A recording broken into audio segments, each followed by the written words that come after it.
Are you able to see the screen?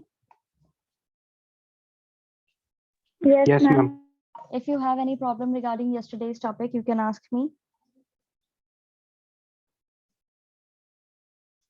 कल के पढ़ाए टॉपिक में किसी को भी कोई दिक्कत आई है तो आप लोग अभी पूछ सकते हैं. No, ma'am. Okay, so I suppose किसी को कोई दिक्कत नहीं है तो आगे बढ़ते हैं.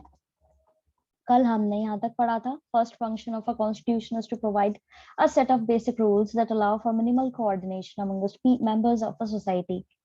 यही चीज हमने कल पढ़ी थी कि पहला फंक्शन ये है कि कॉन्स्टिट्यूशन को एक प्रॉपर सेट ऑफ रूल्स देना चाहिए, ठीक है, जिससे सब लोगों के बीच में कोऑर्डिनेशन जो हो वो बैठा सके, ठीक है. नेक्स्ट पॉइंट है specification of decision making powers. A constitution is a body of fundamental principles according to which a state is constituted और governed.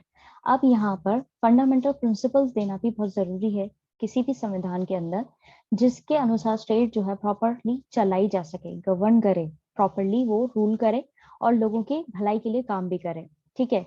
But what should these fundamental rules be. लेकिन अब ये जो फंडामेंटल रूल्स हैं वो किस तरह के होने चाहिए, and what makes them fundamental, और क्या चीज है जो उनको फंडामेंटल बनाती है.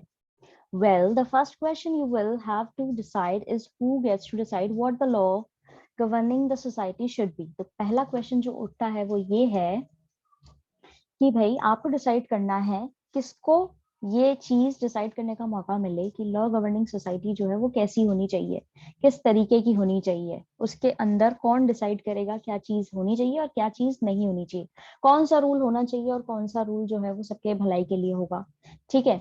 You may want rule x. अब आप सपोज करो कि आप रूल एक्स जो है वो चाहते हो, but others may want rule Y, और दूसरे जो लोग हैं वो रूल वाई चाहते हैं. How do we decide whose rules or preferences should govern us? अब हम कैसे डिसाइड करें कि भाई किसके रूल्स और प्रेफरेंसेस जो है हमें चलाएंगे, किस चीज को अपनाया जाएगा, किसको नहीं अपनाया जाएगा. You may think the rules you want everyone to live by are the best. अब आपको लगेगा कि आप जो रूल्स चाहते हो वो सबके लिए बेस्ट है, और यही चीज दूसरे लोगों को भी लग सकती है. But others think that their rules are best. उनको ये लग सकता है कि भाई उनके जो रूल्स हैं वो ज्यादा बेस्ट है, उनको जो चीज अच्छी लग रही है वो सबके लिए बेस्ट है. How do we resolve this dispute. तो इस तरह के डिस्प्यूट को किस तरीके से ठीक किया जाए, कैसे सॉल्व किया जाए. So even before you decide what rules should govern this group, you have to decide who gets to decide. कि भाई इससे पहले आप ये डिसाइड करें कि भाई किस तरह का जो ग्रुप है वो रूल्स को सेट करेगा या उसको चलाएगा. उससे पहले आपको इस क्वेश्चन का जवाब देना है कि भाई ये जो डिसीजन मेकिंग पावर है वो किसको देनी चाहिए. Who gets to decide. इस क्वेश्चन का आंसर आपको पहले आना चाहिए, तभी आप इस तरह के डिस्प्यूट जो है वो सॉल्व कर पाएंगे, ठीक है. इस पैराग्राफ के अंदर अगर आपको कोई दिक्कत आई है तो आप लोग अभी पूछ सकते हैं.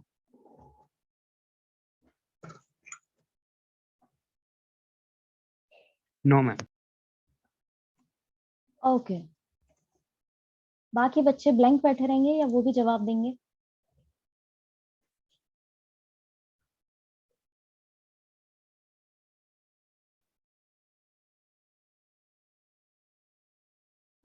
Students, am I audible to you? क्या आप मुझे सुन पा रहे हैं? Yes, ma'am. Then I'm asking you something. आपको रिप्लाई करना है. जब आपसे कुछ Okay. पूछा जाएगा तो आपको जवाब देना है. मैं आपको रोज रोज एक ही चीज तो नहीं बता सकती.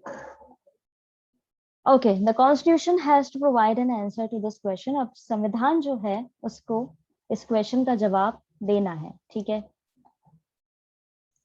It specify the basic allocation of power in a society. ये बेसिक चीज है जो बताए कि भाई किसके हाथों में पावर जाएगी समाज के अंदर. It decides who gets to decide what the laws will be. अब यही चीज डिसाइड करती है कि भाई कौन सी चीज डिसाइड करेगी भाई कि कानून किस तरह के होंगे.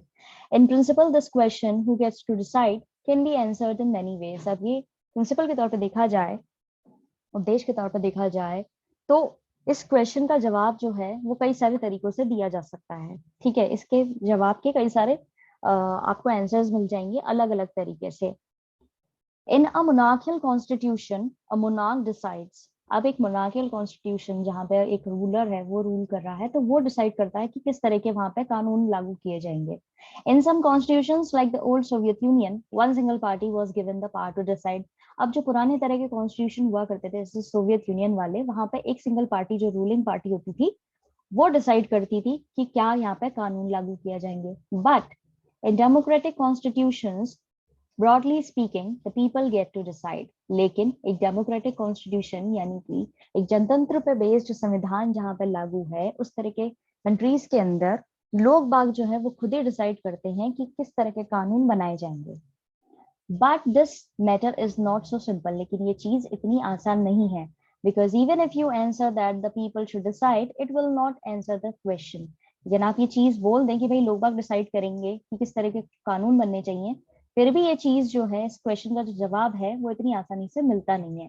अब इसके बाद में हमारे सामने और क्वेश्चंस खड़े हो जाते हैं कि भाई लोग बाग कैसे डिसाइड करेंगे, किस तरह के कानून जो है लोग बाग उसके लिए अग्री करेंगे, डायरेक्टली वोट करके करेंगे या एंशिएंट ग्रीक्स ने जिस तरीके से मैटर को सॉल्व किया है उस तरीके से करेंगे. लोग बाग अपनी प्रेफरेंसेस किस तरह एक्सप्रेस करेंगे, अपने इलेक्टेड रिप्रेजेंटेटिव्स के थ्रू करेंगे या फिर कोई और तरीका अपनाएंगे. इस तरह के और क्वेश्चंस जो है वो उठ जाते हैं. उन्हीं के बारे में अब आगे पढ़ेंगे. How should the people decide, किस तरह क्वेश्चन जो उठा है उसको लोग बाग कैसे डिसाइड करेंगे. For something to be law, should everyone agree to it. किसी तरह के कानून को बनाने की अगर बात की जाए तो क्या सारे लोग उस पर अग्री करेंगे. Should the people directly vote on each matter as the ancient Greeks did. क्या लोग बागों को डायरेक्टली वोट करने का हक है इस मैटर पे जैसे कि एंशिएंट ग्रीक्स किया करते थे. और should the people express their preferences by electing representatives. या लोगों को एक्सप्रेस करने का, अपनी प्रेफरेंसेस को एक्सप्रेस करने का, जो भी उनके इलेक्टेड रिप्रेजेंटेटिव्स हैं उनके द्वारा, कि भाई अपनी बात पहुंचा सकें वो चीज करवाई जाए उनसे. But if the people act through the representatives, how should these representatives be elected? और अगर हम इनके चुने हुए रिप्रेजेंटेटिव्स के थ्रू अपनी बात को एक्सप्रेस करवा रहे हैं, तो ये रिप्रेजेंटेटिव्स जो हैं उनको इलेक्ट किस तरह से किया जाएगा, how many should be there, और कितने रिप्रेजेंटेटिव्स जो है वो इलेक्ट किए जाएंगे. ये सारे सवाल अब हमारे सामने आ जाते हैं. अब इसको आप ऐसे समझो कि सपोज आपकी क्लास को, क्योंकि एक कॉमन एग्जाम्पल है कि आपकी क्लास के अंदर काफी सारे बच्चे हैं, हर कोई बच्चा जो है वो चाहता है कि उसके हिसाब से पढ़ाया जा सके. ठीक है, एक बच्चे को स्टोरी फॉर्म में समझ में आ रहा है, एक बच्चे को इंग्लिश टू इंग्लिश फॉर्म में समझ में आ रहा है, एक बच्चे को जो है इंग्लिश टू हिंदी ट्रांसलेट करके समझ में आ रहा है. तो सारे ही बच्चे अपने अपने हिसाब से चाहेंगे, लेकिन समझाने वाला जो टीचर है वो तो एक ही है.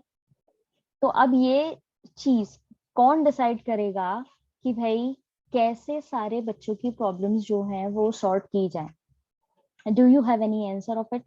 कुछ बोल सकते हैं आप कि कैसे इस चीज को डिसाइड किया जाए कि कौन से बच्चे का सही है तरीका और कौन से बच्चे का तरीका गलत है. मैम एक तरह की मतलब मीटिंग करनी चाहिए. जैसे अगर इंडिया जैसे डाइवर्स नेशन की बात करें तो यहाँ पे डिफरेंट टाइप्स के ग्रुप्स हैं. तो अगर इनके स्पेसिफिक लीडर्स को साथ में लेके अगर हम कोई लॉ पे डिस्कस करें तो ये हो सकता है. Okay, fair enough. लेकिन कितने लोगों को इकट्ठा करके कितनी मीटिंग्स करवाई जाए, क्या कोई कंक्लूजन निकलेगा, किस तरीके से डिसाइड किया जाएगा कि कौन सा सेट जो है किसके हाथों में पास देनी चाहिए, किसके हाथों में पास नहीं देनी चाहिए, वो कैसे डिसाइड होगा. हम थ्रू इलेक्शन. और ये इलेक्शन कैसे करवाए जाएंगे. मैम मैम मतलब रिप्रेजेंटेटिव को तो डायरेक्टली इलेक्ट किया जाता है, इलेक्ट किया जाएगा. और कितने लेकिन अगर लॉ, रिप्रेजेंटेटिव्स होने चाहिए, ये कौन डिसाइड करेगा कि कितने रिप्रेजेंटेटिव्स होने चाहिए. सोच लो, दो लोगों ने मिलकर के बोल दिया कि हमारी तरफ से ये व्यक्ति लड़ेगा और बाकी 5 लोग मिलकर के अपना रिप्रेजेंटेटिव अलग ला रहे हैं, तो ऐसे तो कितने सारे रिप्रेजेंटेटिव्स हो जाएंगे. Yes ma'am. तो यही चीज यहाँ पे अब जो है आपको समझ में आएगी किस तरीके से ये चीज चुनी जा रही है या सेट की जा रही है. In Indian constitution for example, it is specified that in most instances parliament gets to decide laws and policies and that parliament itself be organised in a particular manner.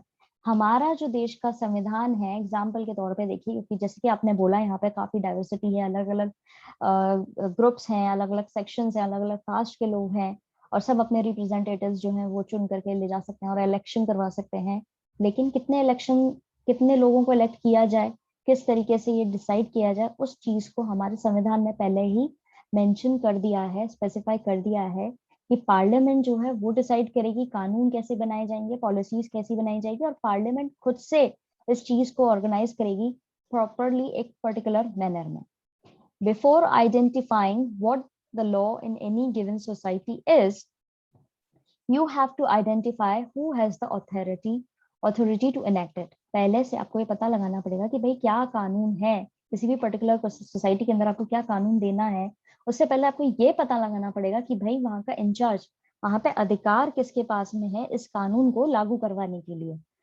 If parliament has the authority to enact laws, अगर parliament के पास में ये authority, अधिकार है कि वो कानून बना सकती है, there must be a law that bestows this authority on the parliament in the first place. तो वहां पर उससे पहले कानून होगा एक जो बेसिकली इनके हाथ में ये पावर देगा कि आप कानून बनाइए, इनके ऊपर भी एक कानून होगा. This is the function of the constitution. अब यही चीज जो है काम कौन करता है, कॉन्स्टिट्यूशन करता है. It is an authority that constitutes government in the first place. यही एक ऑथोरिटी है जो प्रॉपरली सरकार को चलाने के लिए पहली ही प्लेस में, यानी कि पहली ही चीजों में ये प्रॉपरली मेंटेन करते हैं कि किस तरीके से पार्लियामेंट काम करेगी, पार्लियामेंट के पास पावर्स क्या होंगी, किस तरीके से कानून बनाए जाएंगे, किस तरीके से पॉलिसीज बनाई जाएंगी. तो ये जितने भी हमारे सवाल थे यहाँ पर, किस तरह कानून बनना चाहिए, क्या सब अग्री करेंगे नहीं करेंगे, किस तरह वोटिंग करानी चाहिए, इन सब का जवाब, और साथ ही साथ कितने लोगों को इलेक्ट करना है, कितने रिप्रेजेंटेटिव्स होने चाहिए, सारी चीजों के जवाब जो है पार्लियामेंट देगी. और पार्लियामेंट के पास में ये पावर किसने दी है, कॉन्स्टिट्यूशन ने दी है. यही चीज यहाँ पे समझाई गई है. The second function of a constitution is to specify who has the power to make decisions in a society. दूसरा जो फंक्शन है कॉन्स्टिट्यूशन का वो ये है कि ये बताएगा कि भाई किसके हाथों में समाज के डिसीजन लेने की पावर जाएगी. It decides how the government will be constituted. और सरकार किस तरीके से इस चीज को चलाएगी वो भी यही डिसाइड करेंगे. समझ में आया? किसी को कोई दिक्कत? No ma'am. No ma'am. Okay, अब आगे बढ़ते हैं. Limitations on the powers of government. अब हम उनको पावर दे रहे हैं सरकार को, तो ऑब्वियस सी बात है कि हम उनके ऊपर कुछ लिमिटेशंस भी लगाएंगे, वरना सरकार अपने हिसाब से काम करने लग जाएगी, अपने हिसाब से चीजें करने लग जाएगी. अब इसका एग्जांपल ऐसे लो कि आप लोग क्लास में बैठे और टीचर आकर के अपने हिसाब से चीजें मोल्ड कराना शुरू कर दे.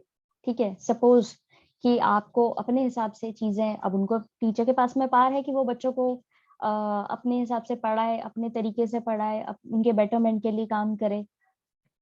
लेकिन उन टीचर इस चीज को कराने के लिए अगर गलत तरीकों का इस्तेमाल करे कि बच्चों की अननेसेसरी तरीके से उनको डांटे, नेगेटिव मोटिवेशन को बढ़ावा दे, उनको क्रिटिसाइज करके समझाए, पहले किसी भी चीज को समझाने से पहले उनको उनकी बेइज्जती करे और फिर उनको चीजों को समझाए, तो ये चीज क्या है, ये प्रॉपरली गलत है. ये अपने पावर्स का गलत इस्तेमाल करने वाला एग्जाम्पल सेट करता है. तो उनके ऊपर भी कुछ लिमिटेशंस लगाई जानी चाहिए. किसी के पास में भी पावर होती है तो उसके हाथ में पावर्स की कुछ, उसको लिमिटेड पावर्स दी जाती हैं, कुछ लिमिटेशंस उसके ऊपर लगाई जाती हैं जिससे वो अपनी पावर्स का गलत इस्तेमाल नहीं करे. वही चीज आपको इस टॉपिक के अंदर समझने को मिलेगी. But this is clearly not enough. Limitations on the powers of government, ठीक है, but this is clearly not enough. ये चीज बिल्कुल काफी नहीं है. Suppose you decided who had the authority to make decisions. Suppose आपने डिसाइड किया कि भाई किसके पास में अधिकार होना चाहिए डिसीजंस लेने का. But then this authority passed laws that you thought were patently unfair. अब इस अथॉरिटी ने, जिसको आपने अधिकार दिया कानून बनाने का, उसने लॉज पास कर दिए, लेकिन आपको लग रहा है कि ये तो बिल्कुल गलत चीज हुई है, ये अनफेयर तरीके के कानून बना दिए हैं इन्होंने, बिल्कुल भी न्याय नहीं है इसके अंदर.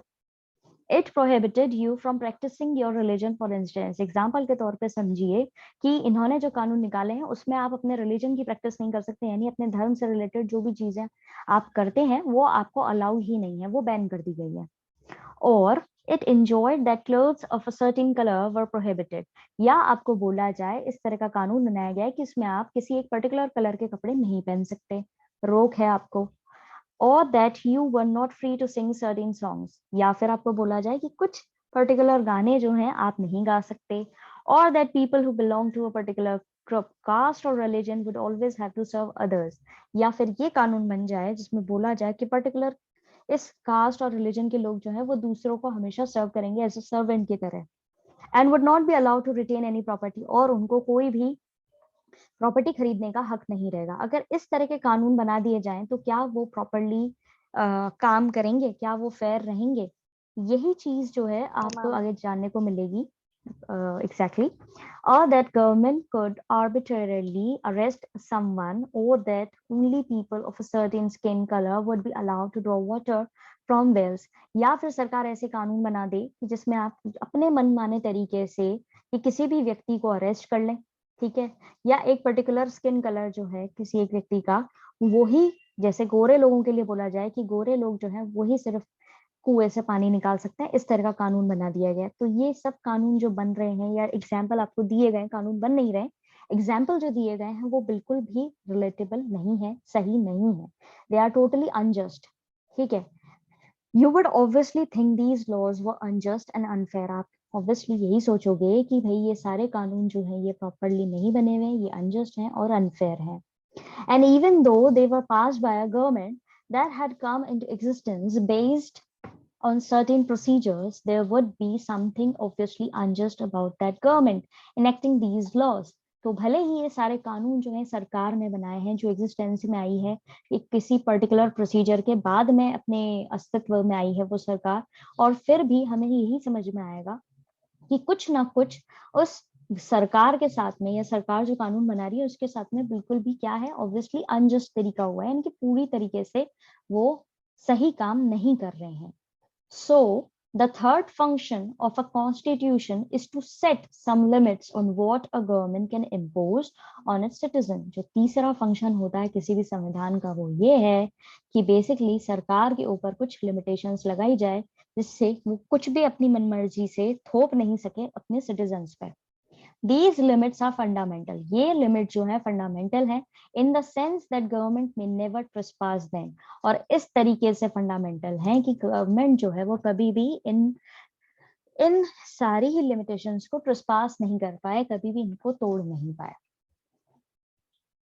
इस पॉइंट से रिलेटेड पैराग्राफ्स के अंदर किसी को कोई दिक्कत आई है तो आप लोग अभी पूछ सकते हैं। No, ma'am. No, ma'am.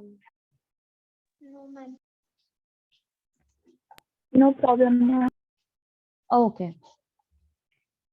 Constitution limit the power of a government in many ways. सरकार जो है, संविधान जो है वो सरकार की कई सारे तरीकों से पावर्स को लिमिटाइज करती है, ठीक है, लिमिट में रखती है। The most common way of limiting the power of government is to specify certain fundamental rights that all of us possesses as citizens and which no government can ever be allowed to violate. अब जो कई तरीके हैं इनके specify certain fundamental rights, अलग से ये mention करते हैं फंडामेंटल राइट्स, उसमें ये बताया जाता है कि ये फंडामेंटल राइट्स का पूरा पूरा अधिकार है वहाँ के रहने वालों को, सिटीजन्स को, और किसी भी तरह की सरकार जो है इन फंडामेंटल राइट्स को तोड़ नहीं सकती है, वायलेट नहीं कर सकती है, ये वहाँ के सिटीजन का अधिकार है। The exact content and interpretation of these rights varies from constitution to constitution. अब exact उस चीज में fundamental rights के अंदर क्या लिखा हुआ है, क्या बताया गया है, वो हर एक संविधान के अकॉर्डिंगली वेरी करता है, ठीक है, डिफर करता है। किसी देश के संविधान में कुछ अलग तरह के फंडामेंटल राइट्स होंगे, हमारे देश के संविधान के अंदर अलग तरह के फंडामेंटल राइट्स, वो वेरी करता है। But most constitutions will protect a basic cluster of rights. लेकिन अधिकतर जो constitution संविधान है वो एक basic rights जो है, एक group of rights जो है वो देते ही हैं। Citizens will be protected from being arrested arbitrarily and for no reason. Citizens जो है उनको protect किया जाता है कि basically उनको अपने मनमाने तरीके से कोई भी arrest नहीं होगा, इनको भी किसी भी सिटीजन को अरेस्ट नहीं किया जाएगा अपनी मर्जी के अनुसार सरकार के द्वारा, ठीक है, बिना किसी रीजन के। This is one basic limitation upon the power of government. ये एक बेसिक लिमिटेशन होती है सरकार की पावर्स पर। Citizens will normally have the right to some basic liberties. Citizens के हाथ में बेसिक सब कुछ लिबर्टीज, आजादियां उनको मिली हुई हैं, उसका भी उनको हक है। टू फ्रीडम ऑफ स्पीच, यानी अपने भावनाओं को एक्सप्रेस करने का उनके पास में हक है, until and unless they are not violating the constitution। जब तक कि वो कॉन्स्टिट्यूशन के खिलाफ कुछ नहीं बोल रहे हैं तब तक उनको ये पूरी आजादी रहती है कि वो अपने विचार व्यक्त कर सकते हैं। फ्रीडम ऑफ कॉन्साइंस, अपने प्रॉपरली किस तरीके से उनको चीजें करनी है, किस तरीके से नहीं करनी है, उनका भी उनको फ्रीडम है। फ्रीडम ऑफ एसोसिएशन, किसी भी धर्म से वो जुड़ सकते हैं, किसी भी ऑर्गेनाइजेशन से वो जुड़ सकते हैं, ठीक है। Freedom to conduct a trade और बिजनेस एक्सेट्रा, किसी भी तरह का व्यापार वो कर सकते हैं जो कि प्रॉपरली एक वैलिड व्यापार हो। ट्रेड और बिजनेस जो है वो प्रॉपर लीगल कैटेगरी के अंदर आता हो, लीगलाइज्ड बिजनेस और ट्रेड वो कर सकते हैं। इस तरह के उनको बेसिक लिबर्टीज, आजादियां मिली हुई हैं। In practice, these rights can be limited during times of national emergency, and the Constitution specifies the circumstances under which these rights may be withdrawn। अब कौन सी ऐसी सिचुएशन है जब ये सारे हक भी उनसे छीने जाते हैं? वो है बेसिकली इमरजेंसी वाली सिचुएशन, ठीक है। जब नेशनल इमरजेंसी की चीज आ जाती है कि देश को किसी चीज से इंटरनल या एक एक्सटर्नल चीज से खतरा है, इस तरह की सिचुएशन आ गई है कि उनको बाहर के कोई उन पे देश हमला करने वाला है, या इंटरनली बहुत ज्यादा डिस्प्यूट हो गया है, या क्रिमिनल राइट्स चल रहे हैं, दंगे चल रहे हैं, तब लागू होती है emergency. National emergency particular area में भी हो सकती है, देश में भी हो सकती है, ठीक है। तब इस तरह के सर्कमस्टेंसेस, और साथ ही साथ कॉन्स्टिट्यूशन के अंदर कुछ और चीजें भी इंक्लूडेड हैं, सिचुएशंस बताई गई हैं जहां पर ये जो बेसिक लिबर्टीज जो दी गई हैं सिटीजन से वो छीनी जा सकती हैं एक छोटे शॉर्ट पीरियड के लिए। समझ में आया? किसी को कोई दिक्कत? Yes ma'am. No, ma'am. No. Okay, so that's it for today. आज हम इतना ही पढ़ेंगे। Please conjure up your problems, अपनी इकट्ठी कर लीजिए प्रॉब्लम्स। हम आपकी प्रॉब्लम्स जो है वो कल की क्लास में डिस्कस करेंगे। And now I am going to send you link for your next class.